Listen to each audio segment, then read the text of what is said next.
નમસ્કાર દર્શક મિત્રો, ફોકલ પોઈન્ટ બાય અજય ઉમટમાં આજે સૌથી મોટા બ્રેકિંગ ન્યૂઝ એ છે કે અમેરિકાની સુપ્રીમ કોર્ટે ડોનાલ્ડ ટ્રમ્પને જોરદાર ઝાટકો આપ્યો છે અને સ્પષ્ટ શબ્દોમાં સોય ઝાટકીને કહી દીધું છે કે ડોનાલ્ડ ટ્રમ્પ દુનિયાના બધા દેશોને ટેરિફના નામે જે ડરાવે છે અને ટ્રેડ ડીલના નામે જે દંડો પછાડે છે એ એમની નીતિ રીતિ તદ્દન ખોટી છે, ગેરવ્યાજબી છે, ગેરબંધારણીય છે.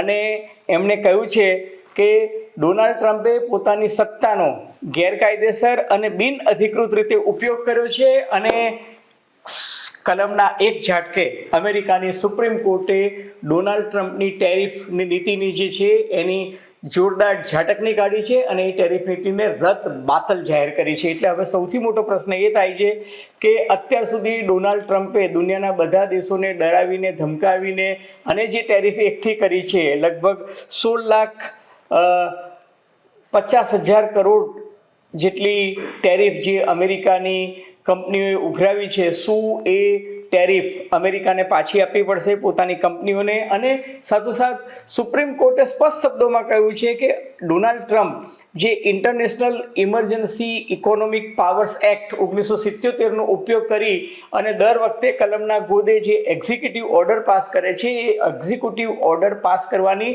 ડોનાલ્ડ ટ્રમ્પને રાષ્ટ્રપ્રમુખ તરીકે સત્તા જ નથી અને ટેરિફ કેટલો હોવો જોઈએ, ટેક્સ કેટલા હોવા જોઈએ, એ તમામ સત્તા અમેરિકાના જે બંધારણના ઘડવૈયાઓ હતા એ સત્તા એમને અમેરિકાની કોંગ્રેસને આપી છે. અને ચીફ જસ્ટિસે જે મજાની વાત એ છે કે ચીફ જસ્ટિસ જ્હોન રોબર્ટ્સ કે જેની નિમણૂક ખુદ ડોનાલ્ડ ટ્રમ્પે કરી હતી, એ જ ચીફ જસ્ટિસે ડોનાલ્ડ ટ્રમ્પની વિરુદ્ધ ચુકાદો આપતા એવું કહ્યું છે કે એક્ઝિક્યુટિવ ઓર્ડરથી આ રીતે દુનિયાના બીજા દેશો પર તમે ટેરિફ ના નાખી શકો. અમેરિકાને દુનિયાના બીજા બધા જ દેશો સાથે કઈ યુદ્ધની સ્થિતિમાં નથી અને એટલે જે આ ઇમરજન્સી પ્લાનના ભાગરૂપે ડોનાલ્ડ ટ્રમ્પે જે દુનિયાના દેશો પર ટેરિફ નાખી છે તદ્દન ખોટી છે. એટલે માત્ર ભારત નહીં, દુનિયાના બીજા બધા દેશો પર પણ નાખેલી ટેરિફ છે એને કલમના એક ઝાટકે અમેરિકાની સુપ્રીમ કોર્ટે ગેરવ્યાજબી, ગેરબંધારણીય ગણાવી દીધી છે. પરંતુ ડોનાલ્ડ ટ્રમ્પ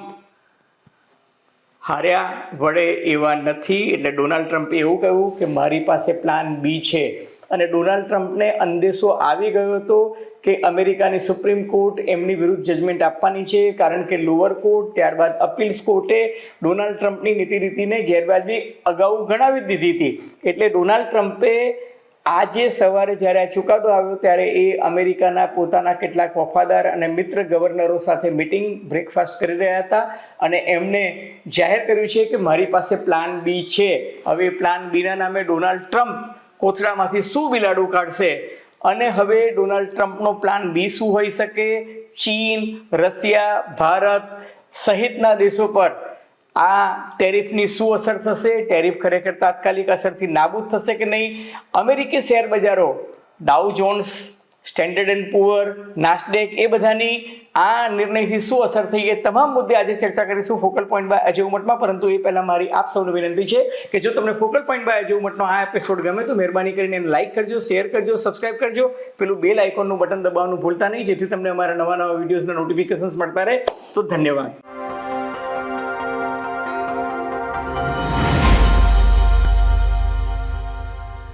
તો મિત્રો, અમેરિકી રાષ્ટ્રપ્રમુખ ડોનાલ્ડ ટ્રમ્પને જે જોરદાર ઝાટકો લાગ્યો છે એનાથી એક વાત સાબિત થઈ ગઈ છે કે અમેરિકામાં હજી પણ લોકશાહી દ્વારા પ્રસ્થાપિત શાસન ચાલી રહ્યું છે અને અમેરિકી અદાલતો જે છે એ હજુ પણ સાચા અર્થમાં સ્વાયત્ત છે.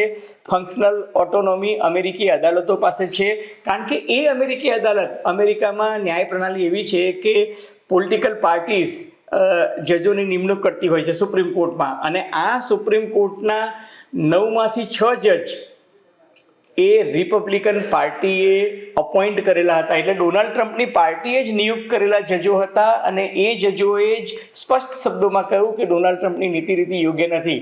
9માંથી 6 જજે ડોનાલ્ડ ટ્રમ્પની નીતિ રીતિનો આકરો વિરોધ કર્યો છે. 3 જજે કહ્યું છે કે ડોનાલ્ડ ટ્રમ્પ જે કંઈ કરી રહ્યા છે અમેરિકામાં મેન્યુફેક્ચરિંગ વધારવા માટે, અમેરિકાને make America great again, make America wealthy again, એ શુદ્ધ હેતુથી કરી રહ્યા છે, એટલે આપણે એમને સપોર્ટ આપવો જોઈએ. પરંતુ 6 જજોએ કહ્યું છે કે આ તદ્દન ખોટું છે.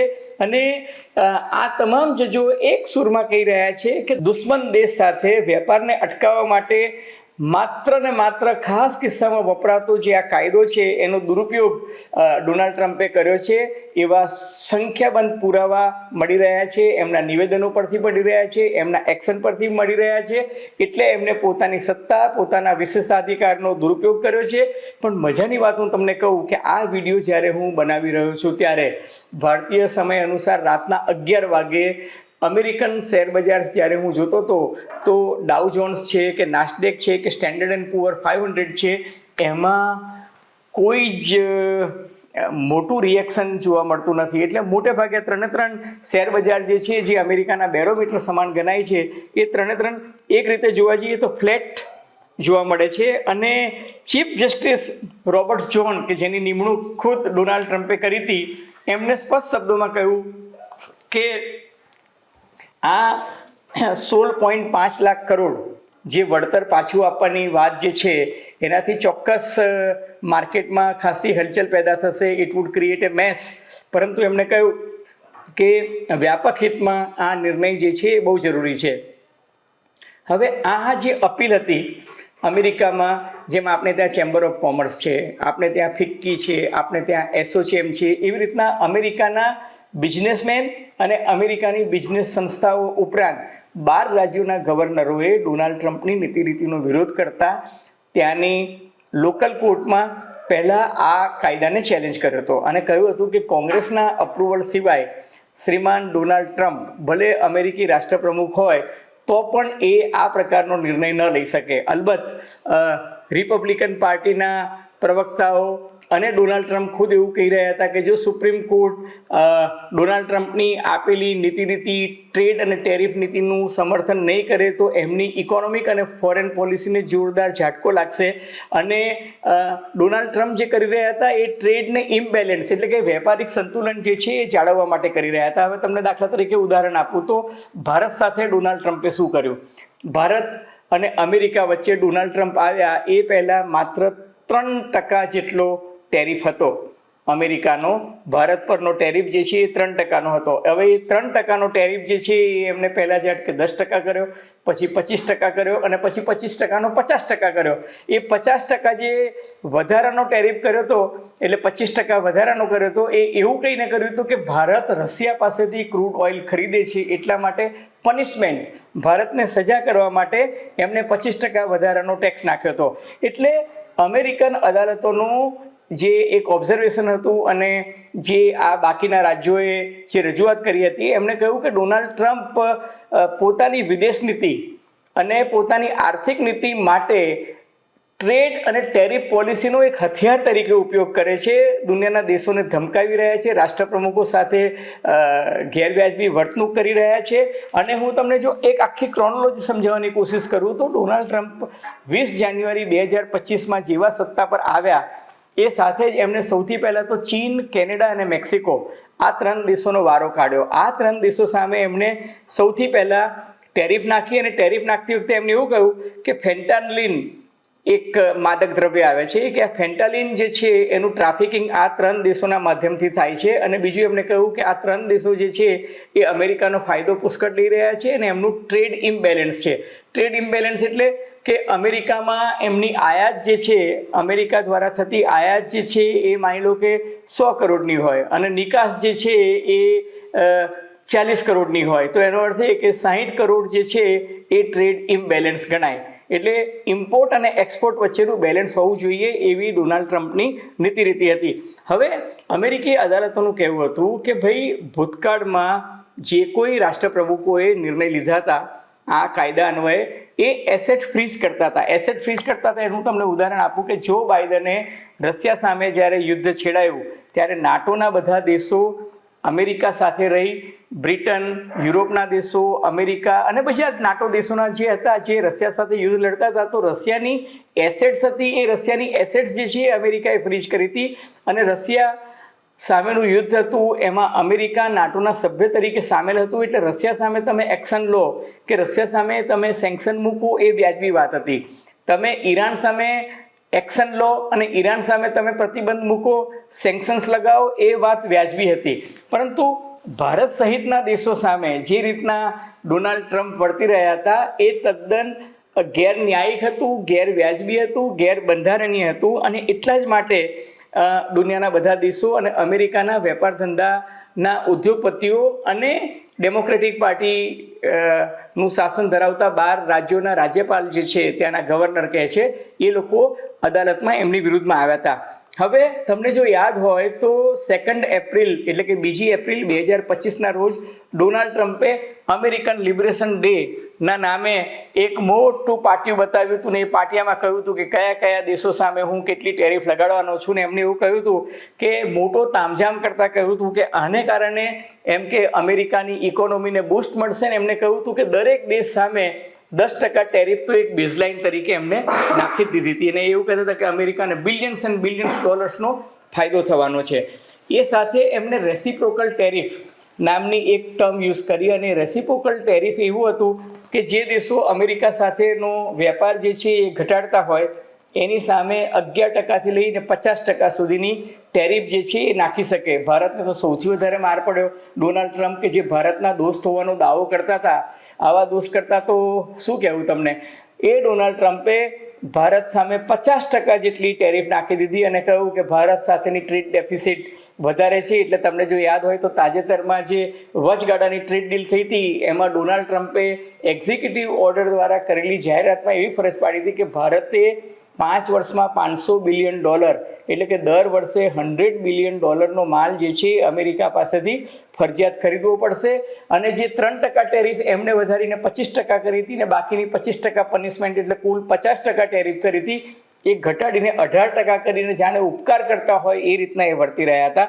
અલબત્ત 28મી મે 2025ના રોજ યુએસની જે કોર્ટ હતી એ કોર્ટે ઇન્ટરનેશનલ ટ્રેડ અંગેની જે હિયરિંગ કરી એમાં એમણે સ્પષ્ટ શબ્દોમાં કહ્યું કે શ્રીમાન ડોનાલ્ડ ટ્રમ્પ, તમે international economic emergency power act 1977ના નામે જે દંડો ચલાવી રહ્યા છો એ તદ્દન ખોટો છે, ગેરવ્યાજબી છે અને આ ટેરિફની જે તમારી નીતિ છે એ ગેરબંધારણીય છે. અલબત્ત ડોનાલ્ડ ટ્રમ્પે અપીલમાં જવાનું પસંદ કર્યું અને એ અપીલમાં ગયા એને કારણે ટ્રેડ અને ટેરિફની જે નીતિ હતી એ યથાવત રહી, કારણ કે એક પ્રકારનો એમને સ્ટે લીધો. ત્યારબાદ 29મી ઓગસ્ટના રોજ યુએસ કોર્ટ ઓફ અપીલ્સ જે છે એમને નીચલી અદાલતનો ચુકાદો ગ્રાહ્ય રાખ્યો અને એ અદાલતે પણ એવું કહ્યું કે ડોનાલ્ડ ટ્રમ્પની નીતિ રીતિ જે છે તદ્દન ખોટી છે, ગેરવ્યાજબી છે અને તેમણે પોતાની આ નીતિ જે છે એમાં સુધારો કરવો જોઈએ. પરંતુ ડોનાલ્ડ ટ્રમ્પ જે છે એમને સુપ્રીમ કોર્ટમાં જવાનું પસંદ કર્યું અને સુપ્રીમ કોર્ટમાં ગયા. ત્યાં આજે શુક્રવારે 20મી ફેબ્રુઆરીએ એમનો પરાજય થયો અને સુપ્રીમ કોર્ટે સ્પષ્ટ શબ્દોમાં કહ્યું કે શ્રીમાન ડોનાલ્ડ ટ્રમ્પે સમજવું જોઈએ કે અમેરિકા બાકી બધા દેશો સાથે યુદ્ધ નથી કરી રહ્યું.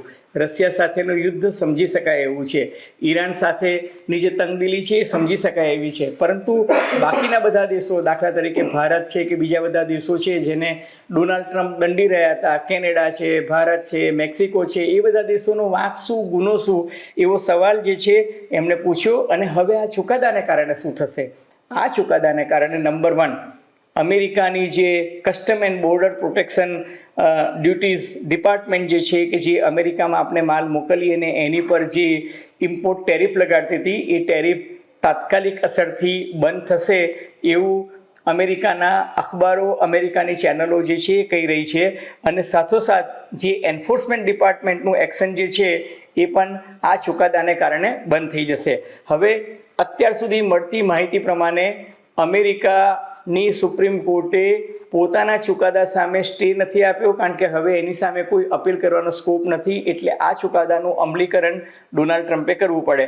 હવે સૌથી મહત્વનો બીજો સવાલ છે કે 16,50,000 કરોડનું રિફંડ જે છે એ અમેરિકન કંપનીઓને અપાશે કે નહીં, અને બીજું કે અમેરિકન કંપનીઓ પોતાના ગ્રાહકોને એ રિફંડ પાસ કરશે કે કેમ, આ બહુ મોટો સવાલ છે. અને એટલા જ માટે સુપ્રીમ કોર્ટે કહ્યું છે કે આ જે રિફંડ આપવાની વાત જે છે એ ઇસ્યુ જે છે એ બહુ જ કોમ્પ્લિકેટેડ છે. તમે એને રિફંડ કહો કે રિબેટ કહો, પણ અલ્ટિમેટલી ઇસ્યુ બહુ કોમ્પ્લિકેટેડ છે. પણ સુપ્રીમ કોર્ટે કહ્યું કે આમાં બીજું કંઈ થઈ શકે તેમ નથી. જે રિફંડ લેવામાં આવ્યું, જે ટેરિફ લેવામાં આવી હતી એ ખોટી હતી, અને ન્યાયિક રીતે એ ટેરિફ જે વધારાની લીધી હતી એ પરત કરવી પડશે. હવે આનાથી શું થશે? દાખલા તરીકે ભારત જે છે, પિયુષ ગોયલ આપણા વાણિજ્ય મંત્રીએ એવું કીધું હતું, અલબત્ત એમને ત્યારે ખ્યાલ નહીં હોય કે અમેરિકાની સુપ્રીમ કોર્ટ શું જજમેન્ટ આપશે. એમણે કહ્યું હતું કે અમેરિકા અને ભારત વચ્ચે જે વૈધાનિક રીતે જેને સ્પષ્ટ શબ્દોમાં ટ્રેડ ડીલ કહેવાય, કે જે અત્યારે જે ટ્રેડ ડીલ થઈ છે એ વચગાળાની થઈ છે. અંતિમ ટ્રેડ ડીલ જે છે એ માર્ચના બીજા સપ્તાહમાં થશે ને 1 એપ્રિલથી એનું અમલીકરણ થશે, એટલે કે નવા નાણાકીય વર્ષમાં એનું અમલીકરણ થશે એવું એમણે કહ્યું છે. પરંતુ હવે જ્યારે આ પ્રશ્ન ઉપસ્થિત થયો છે કે ડોનાલ્ડ ટ્રમ્પ પ્લાન બી તરીકે શું લાવે છે, કારણ કે આજે જ્યારે સુપ્રીમ કોર્ટનો ચુકાદો આવ્યો ત્યારે વ્હાઇટ હાઉસના ગાર્ડનમાં ડોનાલ્ડ ટ્રમ્પ પોતાના મિત્ર ગવર્નરો સાથે એક મિટિંગ કરી રહ્યા હતા, અને શક્ય છે કે ડોનાલ્ડ ટ્રમ્પ કોથળામાંથી બિલાડું કાઢશે, કારણ કે ડોનાલ્ડ ટ્રમ્પ જે છે એ સહેલાઈથી હાર માને એવી વ્યક્તિ નથી. ડોનાલ્ડ ટ્રમ્પ લડી લેવાના મૂડમાં છે, એ વાત બહુ સ્પષ્ટ દેખાય છે. પણ ડોનાલ્ડ ટ્રમ્પ જો હવે રિએક્ટ ના કરે તો ચોક્કસ ભારતને ટ્રેડ ટેરિફમાં બહુ જ ફાયદો થાય. ભારતનું અમેરિકા ખાતેની નિકાસ વધશે. એટલું જ નહીં, અમેરિકાથી આયાત છે એ પણ બહુ સરળ થશે, અને સ્ટીલ છે, એલ્યુમિનિયમ છે, ઇલેક્ટ્રોનિક્સ છે, મશીનરી છે, કન્ઝ્યુમર ગુડ્સ છે, એ બધાની જે વેપાર જે છે એ વેપાર સુલભ થશે. એટલું જ નહીં, સપ્લાય ચેઇન જે ખોરવાઈ ગઈ હતી ડોનાલ્ડ ટ્રમ્પની આ ટ્રેડ અને ટેરિફ નીતિને કારણે, એ સપ્લાય ચેઇન જે છે એ ફરી પાછી એમાં રાબેતા મુજબ રાહત મળશે, અને મેન્યુફેક્ચરિંગ અને રિટેલ સેક્ટર જે ભારતનું છે એને ચોક્કસ ફાયદો થશે. પરંતુ મેં અગાઉ જે ચેતવણી આપી હતી તેમ ડોનાલ્ડ ટ્રમ્પ ખરેખર કોથળામાંથી બિલાડું કાઢવાના મૂડમાં છે, અને એમણે માત્ર એક વાક્યનું રિએક્શન આપ્યું છે કે મારો પ્લાન બી રેડી છે, મારો બેકઅપ પ્લાન છે. મને ખબર હતી કે સુપ્રીમ કોર્ટનું જજમેન્ટ મારી ફેવરમાં નહીં આવે. એમણે સુપ્રીમ કોર્ટની ટીકા તો કરી છે, પણ બેકઅપ પ્લાન આવી રહ્યો છે એવું કહ્યું છે. એનો અર્થ એ કે ડોનાલ્ડ ટ્રમ્પ કાંઈક ને કાંઈક એક્શનમાં આવશે. ડોનાલ્ડ ટ્રમ્પ શું હરકત કરે છે એ જોવું પડશે. પરંતુ એક સંકેત ચોક્કસ મળે છે કે અમેરિકાના શેર બજારોમાં કોઈ રિએક્શન નથી, એકદમ ફ્લેટ ચાલી રહ્યા છે. ડાઉ જોન્સ હોય કે નાસ્ડેક હોય કે S&P 500, એનો અર્થ એ કે અમેરિકી શેર બજારને પણ એ ગંધ આવી ગઈ છે કે આ ઘટનામાં કંઈ જાજુ તેલ નીકળે તેમ નથી. છતાં આગે દેખો હોતા હે ક્યાં. મિત્રો, જે કંઈ આ સંદર્ભમાં અપડેટ આવશે અમે રોજ તમને અપડેટ આપતા રહીશું. છતાં સાથોસાથ એટલું ચોક્કસ કહીએ કે જો તમને ફોકલ પોઈન્ટ બાય અજય ઉમટનો આ એપિસોડ નવ ગુજરાત સમય અને અમદાવાદ મિરરના સથવારે ગમ્યો હોય તો મહેરબાની કરીને એને લાઇક કરજો, શેર કરજો, સબસ્ક્રાઈબ કરજો, અને તમારી ટીકા ટિપ્પણી અને ઓબ્ઝર્વેશન ભૂલતા નહીં. તમને શું લાગે છે કે આ સુપ્રીમ કોર્ટનો ચુકાદો આવ્યો એનાથી ભારતને શું ફાયદો થશે, અને દુનિયાનું માનચિત્ર જે છે જે ડોનાલ્ડ ટ્રમ્પ બદલવા માંગે છે ખરેખર બદલાશે કે નહીં બદલાય? ધન્યવાદ, ખૂબ ખૂબ આભાર.